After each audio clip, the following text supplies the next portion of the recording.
খবরটি নিবেদনে care concern hospital. আপনার সুস্থতা কামনায় care concern hospital, Serampore, Hooghly.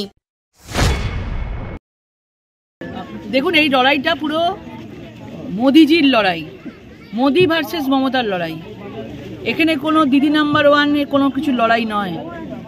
এখানে যে দুর্নীতি করেছে সেই দুর্নীতির বিরুদ্ধে লড়াই। মোদিজি তৃতীয়বারের জন্য প্রধানমন্ত্রী হচ্ছেন, সবাই জানে। মমতা বন্দ্যোপাধ্যায় এখানে 42টা সিট, মোদিজি 400টা সিট। সুতরাং উনি তো প্রধানমন্ত্রী হওয়ার দৌড়ে নেই। উনি এবারে বলেও নি, আগে তো তাও বলতো প্রধানমন্ত্রী হবে, এবারে বলেও নি উনি। সেই জন্য এই লড়াইটা ওপরের লড়াই। এখানে আমার বা রচনা ব্যানার্জির দুজনের লড়াই না। আমরা একসাথে কাজ করেছি, তাদের লড়াইয়ের ময়দানের সামনে রাখা হয়েছে। আমি মোদিজির সৈনিক হিসাবে রয়েছি। দুর্নীতি যেভাবে উনি করেছেন, যেভাবে সন্দেশখালীর মহিলাদের সঙ্গে যেভাবে উনি আঘাত এনেছেন, আজকে যতই অভিনেত্রী সবাইকে দিয়ে নিয়ে আসুক, ধামাচাপা দেওয়া যাবে না। সবাই দেখে নিয়েছে। দারুণ রিয়াকশন, আমি অভিভূত। আমি ভাবতে পারিনি মানুষের এত ভালোবাসা, সাপোর্ট পাবো। আমি ভেবেছিলাম অনেকে বলবে যে কেন রাজনীতিতে আসলেন, কিন্তু আমি সত্যি খুব খুশি হলাম মানুষের রিয়াকশন দেখে। আপনার নিকটতম প্রতিদ্বন্দ্বিনী আপনার কি বক্তব্য? খুব ভালো বন্ধু আমার, ভালো থাকুন।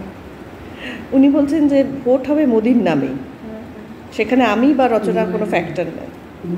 সেটা তার বিশ্বাস, সে সেই কথা বলছেন, সেটা তার পরিপ্রেক্ষিতে সে বলছেন। আমার পরিপ্রেক্ষিতে যদি আমি বলি, আমি বলবো যে মোদি ভার্সেস মমতা যদি সে বলে, আমি বলবো যে মোদির ছত্রছায়া রয়েছে লকেট চ্যাটার্জি, আর মমতা ব্যানার্জির ছত্রছায়া রয়েছে রচনা ব্যানার্জি।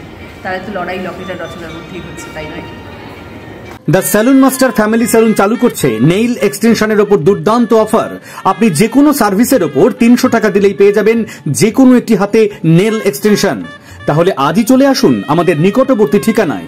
আমাদের ব্রাঞ্চগুলো হলো রিষড়া বাঙ্গুর পার্ক মাদার ডেয়ারির বিপরীতে, Manasi Bazar Serampore, Sheoraphuli GT road ICICI ব্যাংকের ঠিক বিপরীতে, আরামবাগ লিংক রোড বসন্তপুর মোড়। Phone number 8777023189।